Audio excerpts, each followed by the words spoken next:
Cerita dimulai dengan menampilkan sebuah upaya pembunuhan. Hari itu, wanita konglomerat bernama Wansu sedang sibuk berbelanja di sebuah butik mewah. Begitu ia melangkah keluar dari pintu, ia langsung menjadi target seorang penembak jitu. Si pembunuh membidik tepat ke kepalanya, tetapi karena seorang pegawai toko yang berada di depannya bergerak, pegawai tersebut justru menjadi korban. Beruntung, pengawal pribadi Wansu dengan sigap bereaksi dan segera melindunginya. Saat itu, air mancur di alun-alun tiba-tiba menyembur tinggi, menciptakan tirai air yang menghalangi pandangan sang pembunuh. Tidak lama kemudian, seorang pria berkacamata muncul untuk melindungi wanita tersebut. Karena rencana pembunuhan gagal, si pembunuh beralih menggunakan senapan mesin, menargetkan genangan bensin untuk menciptakan ledakan yang bisa membunuh wanita itu. Namun, semua tindakannya telah terbaca oleh pria tersebut. Memanfaatkan saat air mancur kembali menyembur, ia segera menarik wanita konglomerat itu menuju mobilnya. Sebagai mobil milik seorang konglomerat, tentu saja kendaraan itu memiliki fitur tahan peluru. Saat itu, Wansu sempat bertanya siapa pria yang telah menyelamatkannya. Namun, sebelum ia mendapatkan jawaban, mesin mobil tiba-tiba mengalami overheat. Pria itu terpaksa menepi di tempat dengan pandangan lebih terbuka. Begitu keluar dari mobil, wanita itu kembali bertanya siapa dirinya. Pria tersebut dengan ragu menjawab bahwa ia hanyalah orang yang kebetulan lewat dan melihat upaya pembunuhan, sehingga ia merasa perlu untuk menolongnya. Tentu saja Wansu tidak mempercayai penjelasan itu.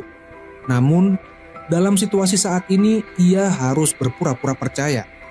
Tidak lama kemudian, pria tersebut berhasil memperbaiki mobil dan bahkan menemukan sesuatu yang mencurigakan.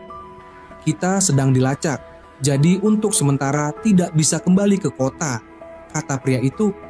Sebagai seorang wanita konglomerat, tentu saja Wansu bukanlah orang bodoh. Ia berpura-pura meminjam ponsel untuk menguji reaksi pria tersebut. Saat Wansu mencoba menghubungi polisi, pria bernama Doyun ini mengatakan bahwa ada informan di dalam kepolisian, sehingga melaporkan kejadian ini akan sia-sia. Akhirnya, ia membawa Wansu ke rumahnya. Berbeda dari dugaan Wansu, rumah Doyun tidak mewah sama sekali. Bahkan terlihat sederhana seperti rumah orang biasa. Yang membuat Wansu merasa lebih tenang adalah Doyun tidak hanya memberikan ponselnya kepadanya, tetapi juga membiarkannya bebas menghubungi keluarganya. Setelah itu, ia meninggalkan Wansu di ruang tamu dan pergi mandi. Sikap ini menunjukkan bahwa ia tidak berniat menahannya.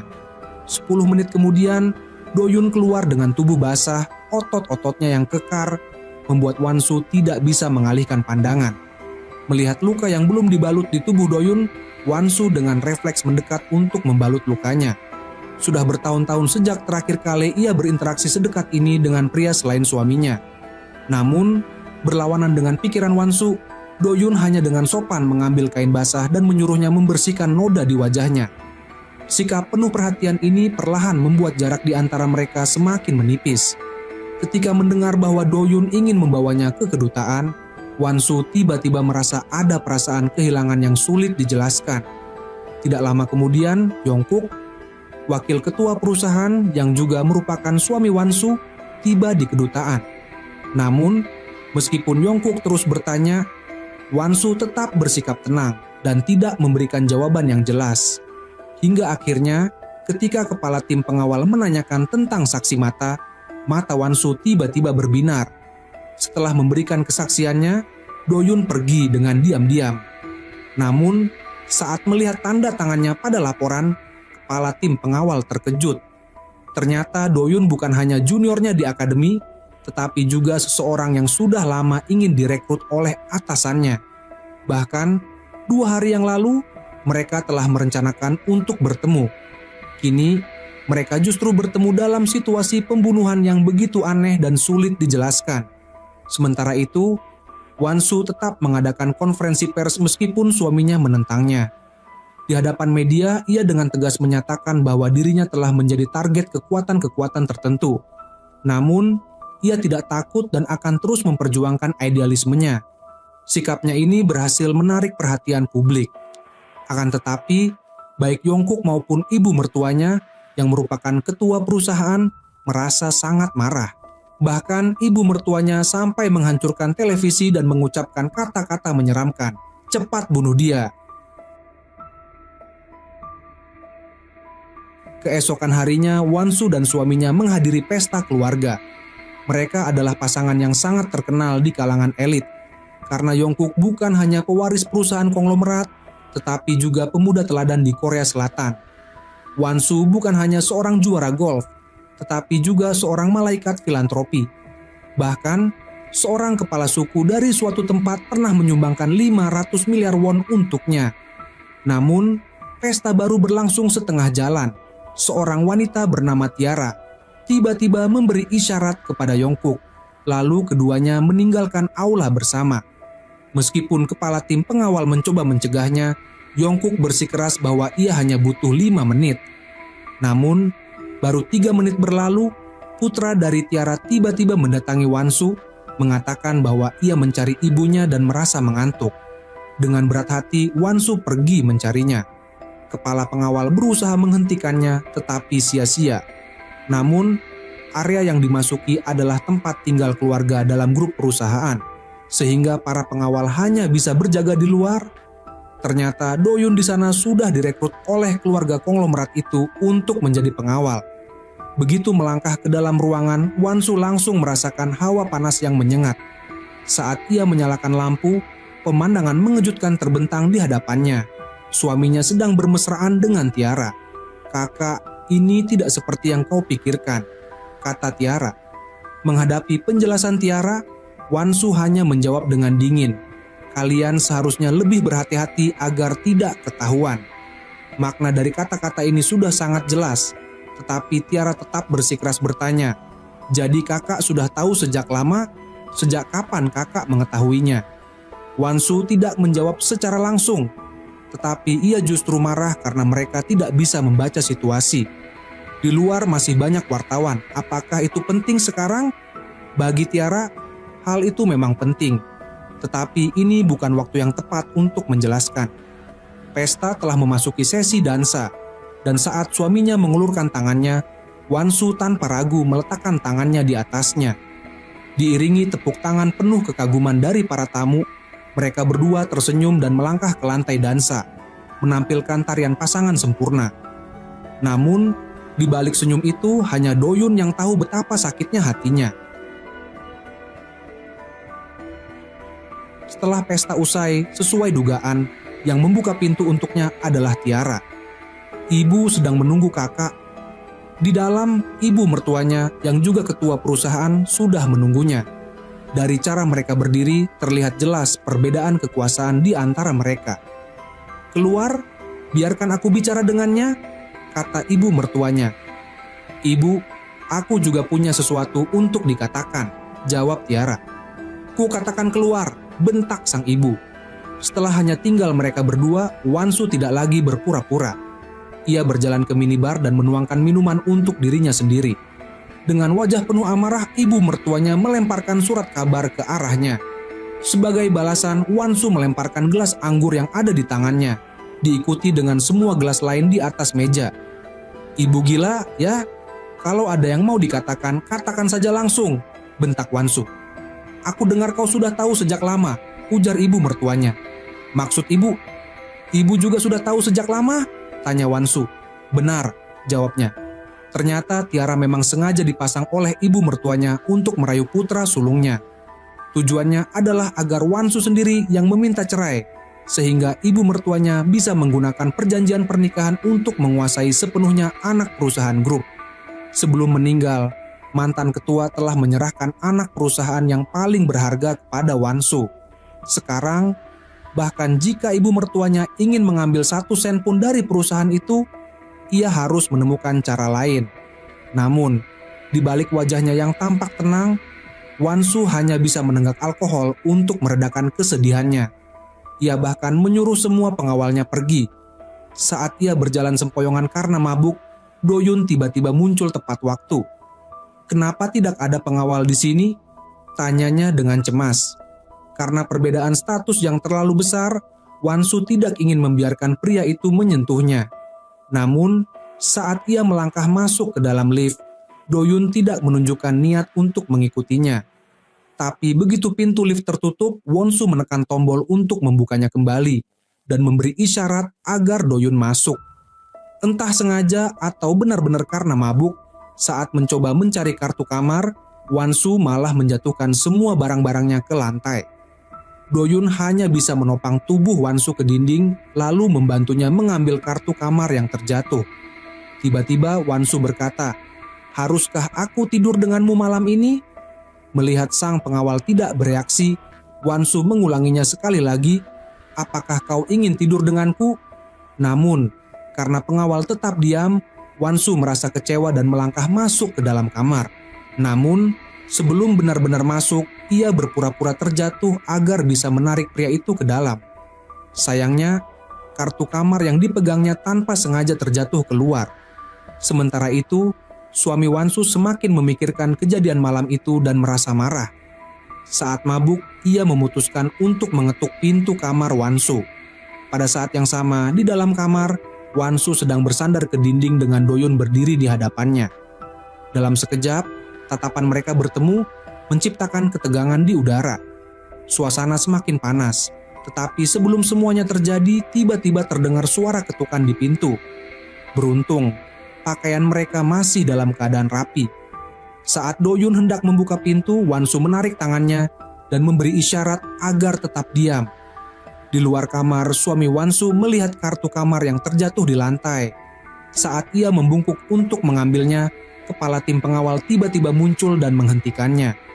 Kepala tim segera mengambil kartu kamar itu dan berdiri di depan pintu, menghalangi suami Won-soo masuk. "Malam ini dia minum terlalu banyak," katanya. Menyadari tidak bisa berbuat apa-apa, suami Won-soo yang juga menjabat sebagai wakil ketua akhirnya pergi. Setelah itu, kepala tim memasukkan kartu ke dalam slot pintu dan pergi, tanpa diketahui apakah ia menyadari ada sesuatu yang mencurigakan atau tidak. Beberapa saat kemudian, Won-soo duduk di tempat tidur mengenakan pakaian tidur, sementara Do-yun keluar dari kamar. Pakaiannya tetap rapi, tidak ada yang berantakan. Keesokan harinya, mereka harus kembali ke Korea. Sepanjang perjalanan, Won-soo dan Do-yun tidak berbicara satu sama lain, bahkan tidak saling menatap. Sebagai istri dari pemilik salah satu konglomerat terbesar di Korea, kediaman utama keluarga Won-soo berada di lereng gunung. Perjalanan dari gerbang utama ke rumah utama saja membutuhkan waktu lebih dari 10 menit dengan mobil. Sebagai pengawal baru, Do-yun ditempatkan di lantai bawah dekat tangga, sekaligus ditugaskan sebagai pengawal pribadi Won-soo. Tanpa disadari apakah itu kebetulan atau tidak, saat sedang beres-beres, Do-yun menjatuhkan sebuah bingkai foto miliknya. Di dalamnya terdapat sebuah kartu memori. Saat itu, ia tiba-tiba teringat kata-kata terakhir dari sahabatnya yang sedang sekarat. Dengan cepat, Do-yun memasukkan kartu memori itu ke dalam komputer. Di dalamnya hanya terdapat 3 video. Ia membuka salah satunya, yang ternyata adalah rekaman pengawasan dari kediaman keluarga Won-soo. Saat memajukan video, ia melihat sosok seorang pria, mantan ketua perusahaan. Ternyata ada yang tidak beres dengan kematian mantan ketua tersebut. Itulah alasan mengapa sahabatnya dibunuh, karena mengetahui rekaman ini. Sementara itu, setelah mengetahui perselingkuhan suaminya, Won-soo tetap bisa menghadapi wanita selingkuhan tersebut dengan tenang. Ternyata ia sudah mengetahui semuanya sejak pertama kali wanita itu membawa seorang anak ke rumah mereka. Sejak awal, Won-soo sudah curiga, karena pertama kali ia bertemu dengan Tiara adalah tak lama setelah pernikahannya. Jika saja putra mereka tidak meninggal akibat kecelakaan ski, hubungan pernikahan mereka mungkin tidak akan sedingin sekarang. Namun, Won-soo meremehkan ambisi Tiara. Bukan hanya tidak bisa membujuknya untuk pergi ke luar negeri, tetapi justru ia malah mengungkapkan sebuah rahasia besar. "Kakak tahu kenapa suamimu menikahimu?" tanya Tiara. Won-soo dan suaminya bertemu saat melakukan kegiatan amal, sehingga ia selalu berpikir bahwa mereka jatuh cinta pada pandangan pertama. Namun, Tiara mengungkapkan bahwa pada saat itu suaminya tidak hanya berhubungan dengannya, tetapi juga memiliki pacar resmi. Sayangnya, pacarnya meninggal dunia. Karena itulah, Yongkook terpaksa pergi ke Afrika untuk mengejar Won-soo yang dikenal sebagai malaikat filantropi demi memulihkan reputasinya. Namun, yang tidak disangka oleh Tiara adalah setelah mendengar semua ini, Wan-su tidak menunjukkan keterkejutan atau kesedihan sedikit pun. "Kakak akan bercerai dengannya?" tanya Tiara. "Tidak," jawab Wan-su dengan tenang. "Silakan lanjutkan hidupmu sebagai wanita simpanan seumur hidup." Tiara yang tidak terima dengan keadaan segera berlari menemui Ibu Yongkuk dan menceritakan semuanya. Setelah mendengar cerita itu, sang ibu hanya terdiam dan berpikir.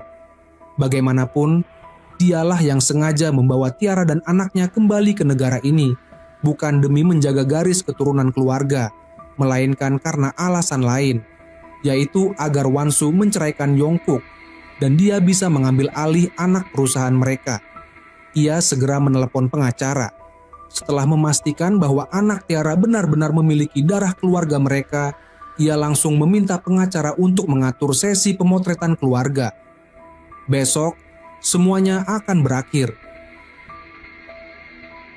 Keesokan harinya, tempat pemotretan keluarga telah dipersiapkan dengan sempurna.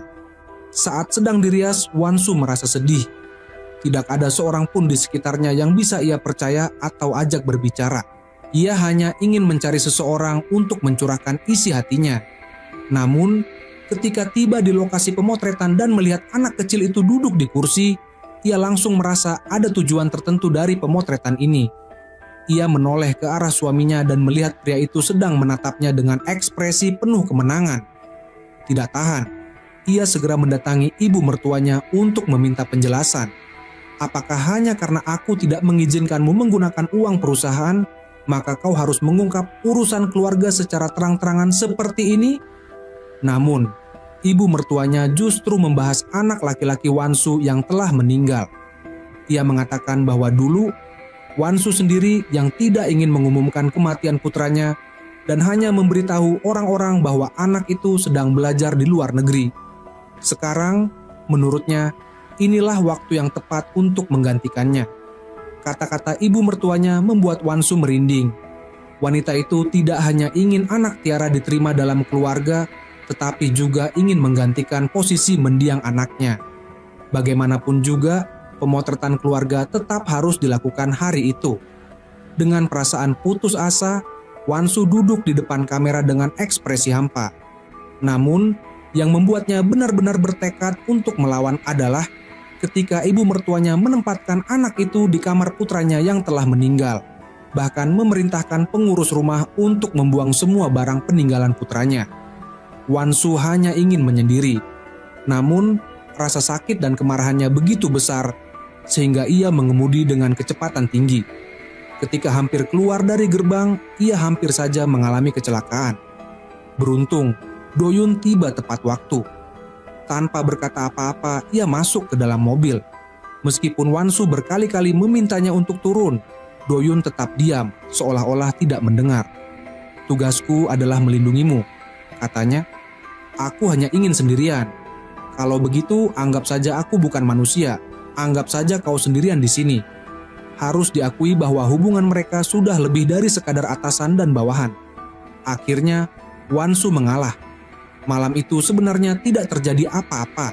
Tetapi setelah Do-yun menolak permintaan Wan-su sebanyak 3 kali dalam satu malam, ia hampir dipecat. Karena tidak ada pilihan lain, Do-yun akhirnya mengungkapkan tujuannya yang sebenarnya. Ia mengatakan bahwa beberapa bulan lalu sahabatnya dibunuh, dan pelakunya adalah orang yang juga mencoba membunuh Wan-su beberapa hari yang lalu. Meskipun upaya pembunuhan terhadap Wan-su gagal, pelaku pasti tidak akan berhenti.